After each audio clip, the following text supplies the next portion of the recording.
bahwasannya sekarang banyak orang yang hafal Quran tapi nggak beradab begitu. Itu saya menyimpan dalam memori saya. Ini sudah dinyatakan oleh Allah, benar itu adanya. Allah menyatakan Bismillahirrahmanirrahim. ثم أورثنا الكتاب الذين اصطفى من عبادنا فمنهم ظالم لنفسه ومنهم مقتصد ومنهم سابق بالخيرات بإذن الله والله ورسوله أعلم بمراد ومعنى. Allah subhanahu wa ta'ala berfirman, ثم أورثنا الكتاب الذين اصطفينا من عبادنا wallahu rasuluhu a'lam bimuradihi wa ma'na. Lalu telah kami wariskan Al-Quran ini kepada sebagian hamba-hamba kami yang terpilih. Tidak semua hambanya Allah hafal Quran, tapi hanya sebagian saja yang diberikan anugerah itu orang-orang terpilih. Apakah langsung bisa dikatakan orang-orang terpilih itu sebagai orang-orang yang disayang oleh Allah? Belum tentu, walaupun hafal Quran. Karena apa? Karena orang hafal Quran terbagi menjadi 3 kategori. Yang pertama, faminhum zalimul li nafsi, di antara mereka ada yang zalim terhadap dirinya sendiri. Ya hafal Quran tapi tidak mengamalkan Al-Quran. Ya hafal Al-Quran tapi tidak beradab Al-Quran. Ya hafal Al-Quran tapi tidak cocok, tidak sesuai dengan maqasidnya Al-Quran. Maka ini pun sudah diprediksi akan kejadian seperti ini oleh baginda Rasul sallallahu alaihi wasallam. Sayakhruju fi akhir zaman, akan muncul nanti di akhir zaman rajulun, seseorang. Rajul di sini makna asalnya memang laki-laki, tapi maksudnya seluruhnya karena tadi ada ayat ar-rijalu qawwamuna 'alan nisa. Maka di dalam mempelajari ilmu Quran dan hadis tidak cukup hanya dengan tekstual, tidak cukup dengan terjemahan, karena di dalam bahasa Arab kita harus mempelajari tentang ilmu balaghah, ilmu mantiknya.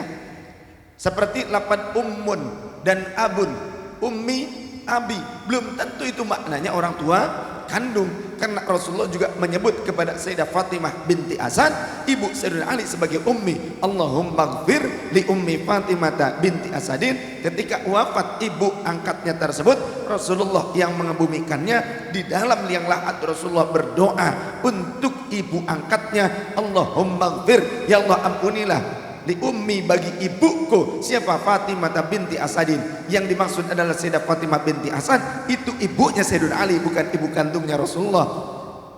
Jadi Rasul mendoakan yang bukan orang tua kandung di sini dengan menggunakan lafaz ummun, ummi, ibuku. Walakinha hujjataha, dan ajarkan kepadanya hujjah, jawaban-jawaban, statement-statement untuk menghadapi malaikat yang akan bertanya di dalam kubur. Wasi' madkhalaha, dan luaskanlah jalan masuknya menuju alam barzakh bihaqqi nabika, dengan hak nabimu, yakni aku yang masih hidup, wal anbiya'il ladzina min qabli, dan dengan hak para nabi sebelumku yang telah wafat. Rasul pun bertawasul dengan dirinya sendiri dan dengan wasilah para nabi terdahulu. Ini hadisnya sahih. Jadi kita tidak bisa asal mengartikan Al-Quran dan Sunnah, termasuk lafaz rajul tersebut. Di dalam bahasa-bahasa hadis seringkali diungkapkan dengan kalimat rajulun, tapi maknanya mencakup keseluruhannya, entah laki-laki ataupun wanita, entah tua ataupun muda. Ya. Maksudnya an-nasu, yakni manusia yang yaqra'una al-Quran. Orangnya seperti apa ciri-cirinya? Secara fisik si ahdathul asnan, orang-orang yang masih muda, bergigi susu. Apakah anak bayi? Bukan begitu. Ini majazi. Majazi dalam ilmu gramatika Arab, ilmu balaghah. Majazi itu artinya kiasan. Orang-orang yang bergigi susu adalah orang-orang yang masih muda, entah secara fisik ataupun secara keilmuannya. Selain dari ahdathul asnan, sufahaul ahlam, disebut juga orang seperti ini oleh Rasul sebagai orang yang kurang waras akalnya, kurang sehat akalnya. Tidak disebut ulul albab. Yaqra'unal Qur'an, yang senang membaca Al-Quran, akan tetapi hanajirahum hanya sampai sebatas kerongkongannya saja. Ya ahli Quran, ahli menghafal Quran, ahli membaca Al-Quran, tapi hanya sebatas kerongkongannya saja. Yang yakhrujuna minad dini kama yamruqu sahmu minar ramiyati, mudah melesat keluar dari agama seperti melesatnya anak panah dari busurnya. Di riwayat yang lain baginda Rasul lebih spesifik lagi, mimma akhafu alaikum rajulun qara'al Qur'an. Mohon maaf saya berdiri ya supaya tidak ngantuk ini. Ini Mas ke belakang saja. Buat kamu aja lah. Mimma akhafu alaikum rajulun qara'al Qur'an, salah satu yang aku khawatirkan terjadi muncul di antara kalian adanya orang-orang yang senang membaca Al-Qur'an, akan tetapi hatta idza ru'yat bahjatu alai, sampai membuat kagum orang lain dengan bacaannya, dengan hafalannya. Namun in fasakhu anhu, ia tertanggal daripada isi kandungan Al-Quran. Ya dia hafal, ya dia pandai untuk membacakannya, tapi in fasakhu anhu, ia telah tertanggal dari substansinya Al-Quran. Ayat itu nggak bisa dipahami hanya sebatas tekstual, karena maqasidus syariah tersebut memiliki beberapa syarat-syarat ilmu yang harus dikuasai. 12 cabang ilmu minimal harus dikuasai.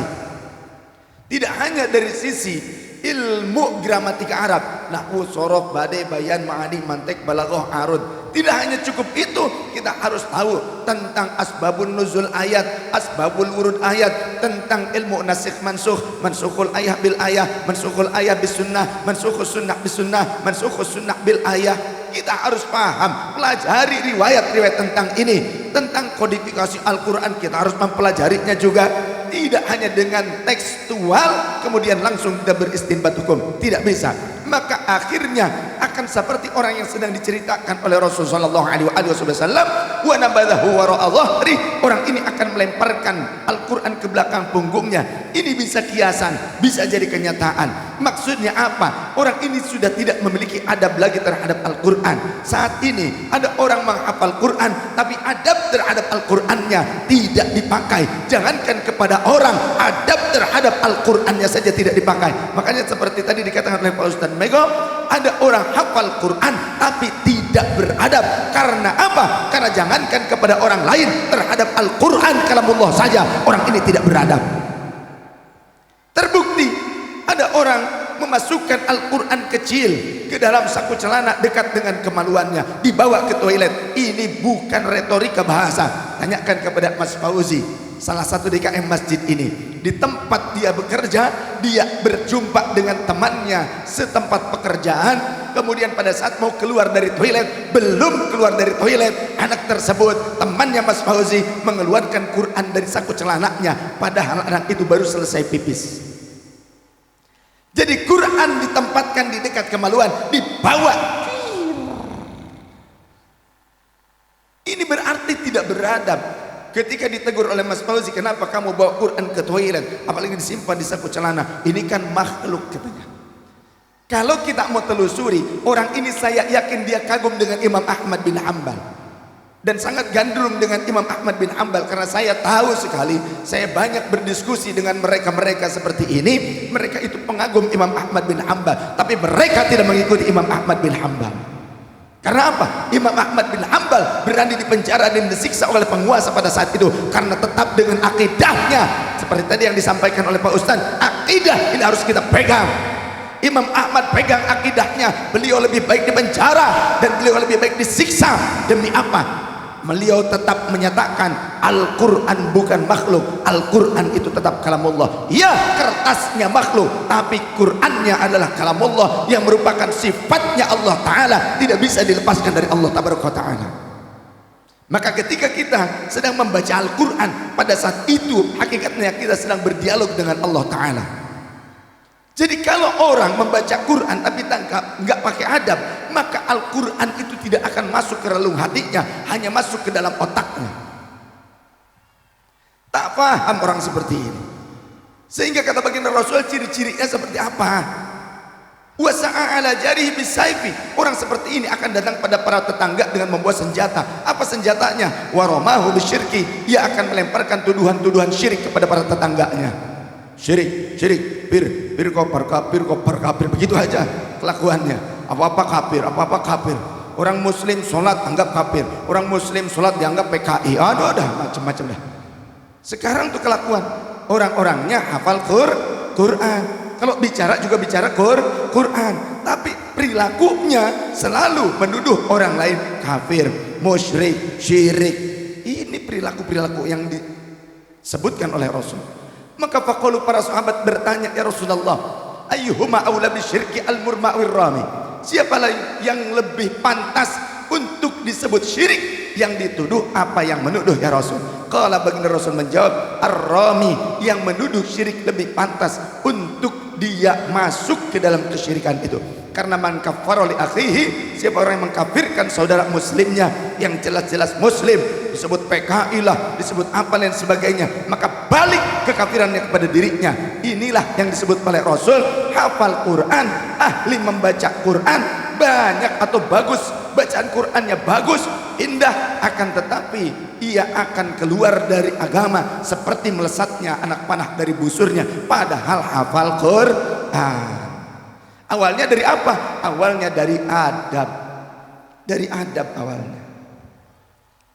Maka saya punya slogan, punya moto, utamakan adab, ilmu dan amal soleh.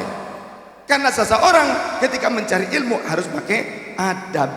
Ketika seorang mencari ilmu tanpa adab, ilmu yang didapatkan tidak akan manfaat walaupun dia dapatkan banyak. Maka ilmunya akan menjadi fitnah bagi dirinya dan untuk orang lain. Tapi kalau dengan adab ilmu didapatkan, semakin dia beradab, maka dia akan beramal soleh. Dia akan amalkan ilmu itu untuk kesolehan, bukan amal toleh. Kalau soleh dengan toleh ini berbanding terbalik. Kalau soleh bagus, kalau toleh itu buruk. Maka hati-hatilah, tetap jaga adab kita. Jangan sampai kita hafal Quran tapi kita tidak beradab. Terlebih ini kegandrungan umat zaman now, zaman milenial. Orang tua itu kayaknya senang deh kalau kita nitipin anak di pesantren yang khusus hafalan Quran. Pulang dari sana kayaknya bangga langsung. Itu bagus, saya katakan bagus. Orang menghafal Al-Quran bagus, tapi jangan stuck di situ. Jangan cukup dengan hafalan saja tanpa kita menitipkan anak-anak kita kepada para ulama yang faham dan mengamalkan isi kandungan Al-Quran. Ya, saya yakin tadi yang dijelaskan juga isi kandungan Al-Quran. Karena isi kandungan Al-Quran memuat tentang adab, perilaku, tentang masalah parenting ada di dalam Al-Quran. Contoh di dalam Al-Quran tentang Sayyidina Luqmanul Hakim, apa yang disampaikan oleh Pak Ustadz Mego. Banyak orang tua sebagai ayah, terutama ayah, banyak kaum ayah yang ternyata hanya sibuk dengan upaya-upaya mencari uang saja. Mereka tidak menyempatkan waktu untuk mendidik anak-anaknya tentang akidah, tentang akhlak. Ibunya juga sibuk dengan gadget terus. Akhirnya anak nyemplung ke got, ibunya nggak tahu. Kan begitu? Nggak tahu. Padahal di dalam Al-Quran sudah dijelaskan bahwasannya Sayyidina Luqmanul Hakim itu mengajarkan hikmah. Hikmah itu apa? Apakah hikmah itu hanya sebatas wahyu secara tekstual? Bukan. Hikmah beliau Sayyidina Luqmanul Hakim itu bukan di masa Nabi Muhammad, tapi di masa nabi-nabi sebelumnya. Beliau bukan nabi, beliau bukan rasul, tapi sampai namanya tercatat sebagai nama salah satu surat. Siapa beliau? Walinya Allah, kekasihnya Allah. Di antara bentuk pelajaran dari beliau kepada putranya tentang ketauhidan, wahai anakku, ketahuilah Tuhanmu adalah Tuhan yang satu, yang tunggal, dialah Allah Ta'ala. Dan banyak pelajaran-pelajaran lainnya juga tentang kesabaran. Sayyidina Luqmanul Hakim membawa putranya berkeliling dengan menggunakan keledai, melewati beberapa perkampungan. Kata Sayyidina Luqmanul Hakim, nak, biar bapak dulu yang naik, kamu nuntun keledainya ya. Baik ayah. Lewat di suatu kampung, banyak orang menyaksikannya. Orang langsung menyalahkan beliau. Wah, dasar bapak nggak tahu diri, dasar bapak nggak sayang sama anak, nyiksa gitu. Masa anak suruh nuntun, bapak enak-enakan menunggang keledai? Harusnya anaknya dong, kalau memang sayang sama anak. Kenapa suruh anaknya nuntun? Dasar bapak tidak tahu rasa kasih sayang kepada anak. Nah, kamu dengar, ya ayah. Bagaimana? Kita disalahkan ayah. Baik, sekarang gantian nak. Ayah turun, kamu naik. Ayah nuntun. Siap. Gantian. Lewat suatu perkampungan lagi, orang-orang menyalahkan lagi. Mereka menggunjing mereka, Sayyidina Luqmanul Hakim dan anaknya. Si anak ini gantian yang disalahkan. Dasar anak tak tahu diri. Orang tua suruh nuntun anaknya enak-enakan naik di atas keledai, gak tahu diri dasar. Tuh, nak kamu dengar ya. Gimana? Kita disalahkan lagi ayah. Ya, kalau begitu ayo kita berdua naik nih keledai. Gak tahu keledainya hidup apa mati nanti. Pokoknya kita naik saja. Berdua dinaikin tuh keledai. Keledai kecil sampai bengek itu. Lewat di suatu pasar keramaian, orang-orang langsung berteriak, "Woi, modar atau eta keledai? Mati itu keledai." Keledai kecil ditunggangi 2 orang. Bengek. Nah, kamu dengar ya ayah, gimana? Salah lagi ya. Yuk kita turun, kita tuntun bareng-bareng di keledai. Tuntun tuh keledai bareng-bareng. Lewat suatu perkampungan lagi, orang-orang masih juga ada yang ngomong, "Hei, keledai itu buat dinaikin, ditunggangin, bukan buat dituntun. Sekalian aja gendong sama lo." Gitu. Tuh, nah apa kata orang? Ya, katanya suruh kita gendong keledai. Jadi apa yang akhirnya disampaikan oleh Sayyidina Luqmanul Hakim? Apa yang sedang diajarkan oleh Sayyidina Luqmanul Hakim? Apakah cuma ngajar bagaimana kita bisa berjalan-jalan? Bukan seperti itu. Gak hanya jalan-jalan yang dilakukan, yang diajarkan kepada anak, yang diajakkan kepada anak ini, akan tetapi pada saat jalan-jalan tersebut juga mengajarkan tentang hikmah, rahasia-rahasia. Rahasia apa? Tentang kesabaran dan rahasia tentang muhasabah. Di situ beliau berkata, "Anakku, setiap apa yang kita lakukan akan tetap tampak salah di mata orang lain. Tapi apakah ini akan berpengaruh kepada kita? Apakah kita akan tetap dengan keyakinan kita, atau kita akan mudah terpengaruh oleh keyakinan orang lain? Apakah ketika kita mendapatkan gunjingan, dituduh salah oleh orang, apakah kita akan tetap berjalan sesuai dengan keyakinan kita, ataukah kita akan terpengaruh, berbelok akibat kita mengikuti arus zaman?" Oh, gampangannya begitulah. Iya. Maka saat ini banyak sekali orang-orang muslim yang ternyata gampang sekali terbawa oleh pengaruh-pengaruh gadget. Pengaruh gadget. Lah iya, lawang sekarang dekat dengan ulama, dekat dengan pengajian ulama, ngaji gak mau, tapi dengan di gadget yang jauh juga bisa sampai. Padahal belum tentu kapabilitas ilmunya ini sama dengan orang-orang yang dekat di tempatnya. Bahkan zaman sekarang ini banyak orang-orang yang seolah-olah seperti ulama padahal baru. Ya, U-nya sama tapi belakangnya nggak sama. Depannya sama, casing sama, bisa untuk berorasi bisa, tapi bilang Rasulullah itu bisa menulis. Yang pertama kali menuliskan kalimat tauhid pada selembar kain itu adalah Rasulullah, dan ini digadang-gadang sebagai ulama. Banyak orang yang menggandrunginya, padahal orang yang baru belajar agama. Tapi dianggap ulama, padahal yang baru belajar agama. Maka awas, hati-hati. Yang seperti ini bisa merusak. Karena orang-orang di luar Islam menuduh Al-Quran itu adalah catatan Nabi Muhammad, hasil karangan Nabi Muhammad SAW. Tapi sekarang banyak orang yang luar biasa menyatakan Wali Songo tidak ada. Karena apa? Wali Songo tak punya catatan kitab.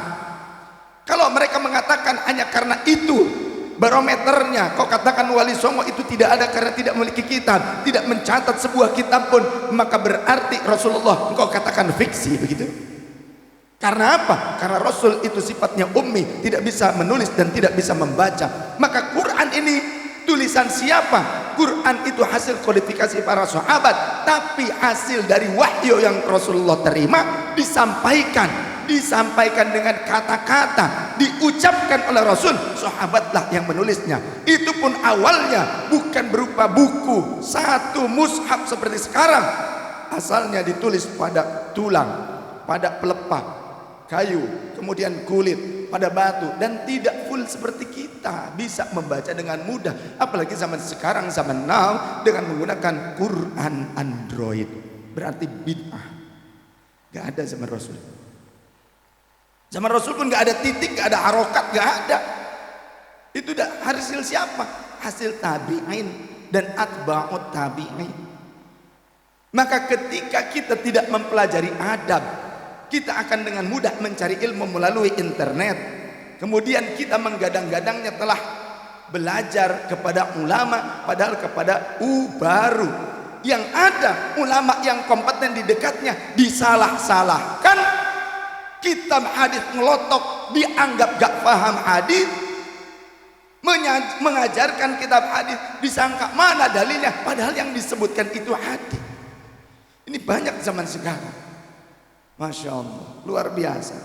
Maka adab. Jadi orang yang hafal Quran belum tentu lurus dengan apa yang menjadi isi kandungan atau maqasid Al-Quran. Karena tadi kata Allah Ta'ala, faminhum zalimun li nafsih. Orang yang hafal Quran itu ada yang ternyata tidak sesuai dengan maqasid Al-Quran. Quran, contoh, Quran menyatakan bahwa Allah itu toleran. Mana sih? Ini harus diajarkan juga. Dalam surah Al-Kahfi, faman syaa'a falyu'min wa man syaa'a falyakfur. Siapa orang yang mau iman, imanlah dan terima konsekuensi keimanan. Dan siapa orang yang mau kafir, silahkan pilih kekafiran untukmu, tapi terima konsekuensi kekafiran. Allah Ta'ala ternyata juga toleran. Bagaimana tidak? Rasulullah SAW juga toleran, punya pembantu seorang pemuda Yahudi. Gak pernah Rasul memaksa untuk masuk Islam, gak pernah masuk, gak pernah memaksa ya. Walaupun di akhir ayat si pemuda tersebut akhirnya beriman kepada Rasul, tapi bukan karena paksaan Rasul SAW. Rasul punya pembantu pemuda Yahudi, bayangkan. Sehingga di dalam piagam Madinah isinya apa? Isinya adalah menjaga hak-hak setiap manusia, entah Muslim, entah Yahudi, entah Nasrani, entah Majusi, siapapun orang yang ada di Madinah. Dan juga kewajiban untuk menjaga Madinah. Yathrib pada saat itu belum berubah menjadi Madinah, masih Yathrib. Kewajiban untuk setiap warga negara Yathrib menjaga ketahanan dan kedaulatan Yathrib dari upaya-upaya penyerangan orang-orang dari luar Yathrib. Maka mereka sama-sama semuanya berjuang menjaga Yathrib. Itulah piagam Madinah. Tapi banyak sekarang orang yang ternyata merasa paling benar, paling Qurani, paling sunnati, tapi tidak memiliki sifat seperti Rasul. Selalu mengatasnamakan Rasul, tapi yang keluar dari mulut caci maki. Dia bilang dia sedang membela agama. Saya katakan agama tak bisa dibela dengan caci dan maki, betul? Agama dibela dengan akhlak yang baik dan juga amal yang soleh. Itulah pembelaan dengan agama. Sahabat-sahabat yang dirahmati Allah Subhanahu wa taala. Yang kedua yang hafal Quran, wa minhum muqtasid. Ada di antara mereka hafal Quran tapi pertengahan. Ya diamalkan tapi kadang juga khilaf ada. Ini sifat manusia, al-insan mahallul khata' wan nisyan. Tempatnya khilaf, salah. Ada orang yang seperti itu. Ia hafal Quran, diamalkan separuhnya, tapi kadang kala juga berbuat keluputan. Yang ketiga, wa minhum sabiqum bil khairati biidznillah. Di antara mereka ada juga yang lebih dulu selalu berupaya melakukan amal soleh, mengamalkan Al-Quran dengan izin Allah, mereka selalu berupaya untuk segera mengamalkan Al-Quran sesuai dengan maqasidnya. Maqasid itu apa sih? Substansi, tujuan dari dalil-dalil tersebut. Jangan sampai salah. Ada orang belajar kitab terjemahan hadis, pokoknya didoktrin sama seseorang, kalau hadis yang dipakai itu harus yang sahih. Kalau yang sahih amalkan semua, tapi kalau yang dhaif haram, tidak boleh diamalkan. Kalau yang sahih amalkan semua. Baik. Di dalam Sahih Muslim ada riwayat yang sahih di mana Sayyidah Sahlah binti Suhail punya suami. Kemudian suaminya ini punya anak angkat namanya Salim. Sayyidah Sa'lah belum punya anak dari suaminya, dan di rumah tersebut tidak ada mereka, tidak ada yang lain kecuali mereka berdua, kecuali Salim kadang kala datang keluar masuk rumah tersebut sebagai anak angkat. Tapi Salim sudah remaja, sudah berumur belasan tahun, namun belum berumur 15 tahun. Maka ketika suaminya di luar, Salim seringkali pulang masuk, pulang pergi, masuk begitu. Dan itu terlihat oleh suami dari Sayyidah Sahlah. Maka beliau marah cemburu luar biasa. Maka Sayyidah Sahlah bingung. Beliau mengadu berkonsultasi kepada Rasulullah. Mungkin kalau pada saat itu ada pamego, konsultasi sama pamego itu. Ini urusannya rumah tangga soalnya. Ya Rasulullah, sesungguhnya suamiku punya anak angkat dan ia seringkali keluar masuk rumahku. Ini membuat suamiku cemburu bokir. Bagaimana solusinya ya Rasul? Kata Rasul, irdi'aihi, susui Salim. Kata Sayyidah Sahlah, ya Rasulullah, huwa rajulun kabirun. Salim itu kan anak yang sudah remaja, anak yang sudah gede, apalagi orang Arab. Orang Arab itu umur belasan tahun, belum 15 tahun, umur 12 tahun, 13 tahun itu udah gede. Ya gede segalanya lah begitu ya. Pokoknya mah udah tahu lah, ibu udah mikir aja udah. Udah maksudnya fisiknya juga gede, keinginannya juga. Maka kata Rasul, aku mengetahui itu, qad haraftu, sungguh aku tahu akan hal itu wahai Sahlah. Tetap irdi'ihi, susui Salim tersebut. Maka karena Rasul yang menyampaikannya, kemudian beliau Sayyidah Sahlah nurut, tapi dikumpulkan suami kemudian Salim dengan beliau. Rasul enggak ikutan nonton, enggak lah, emang kita itu ya. Silahkan susui. Di hadapan suaminya dikumpulkan bertiga, disusui Salim.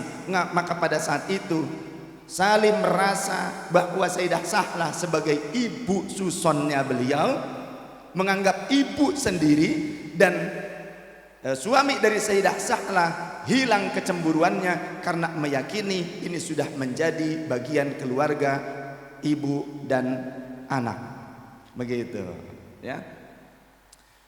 Nah sekarang pertanyaan saya, kira-kira bapak-bapak di sini, Cung, yang rela istrinya nyusuin anak remaja, Cung, ada? Nggak ada. Saya mau jadi anak remaja maksudnya. Ada yang mau daftar? Oh ini remaja bulu kan. Remaja sudah lewat masanya expired. Mbak Beni mau?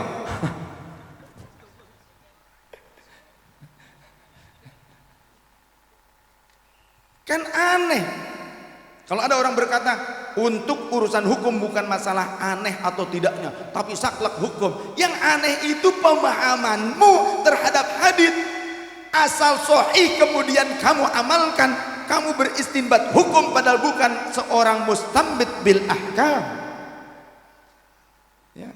Cuma karena terjemahan sok-sokan kamu beristinbat hukum, bahkan kamu menyalahkan imam-imam mujtahid. Yang padahal kalau kamu pelajari sejarah, Imam Bukhari pengikut Imam Asy-Syafi'i, Imam Muslim pengikut Imam Asy-Syafi'i, Imam Hakim pengikut Imam Asy-Syafi'i, Imam Al-Hakim, Imam Al-Baihaqi pengikut Imam Asy-Syafi'i, Imam At-Tabrani pengikut Imam Asy-Syafi'i. Oh banyak. Imam An-Nawawi pengarang kitab Al-Adhkar pengikut Imam Asy-Syafi'i. Di dalam kitabnya ada keterangannya.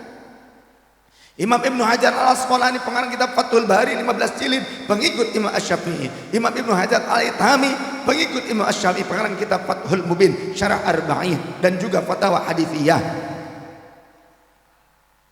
Kenapa sekarang banyak orang yang selalu menyalahkan imam mujtahid? Karena ternyata ingin menjatuhkan harkat martabat sebagian mujtahid, tapi dia hanya ingin mengambil satu mujtahid dan menggandrunginya tanpa dia tahu mujtahid yang diikutinya pun adalah murid daripada mujtahid yang lain. Begitu. Maka perlunya syarat-syarat beristinbat hukum yang sangat luas, tidak cukup hanya terjemahan Quran dan hadis. Maka banyak sekarang, kata Pak Ustaz Mego, orang yang hafal Quran tapi tidak beradab. Karena dalam mempelajari Al-Quran gak cukup hanya menghafalnya, tapi coba buka kitab At-Tibyan fi Adabi Hamalatil Quran karya Imam An-Nawawi, karena disitulah adab-adab diajarkan supaya Al-Quran merasuk ke dalam dada, bisa kita amalkan dan mendakwahkannya. Tidak hanya cukup ada di otak kita sehingga akan hilang pada saat kita sudah mulai expired umurnya.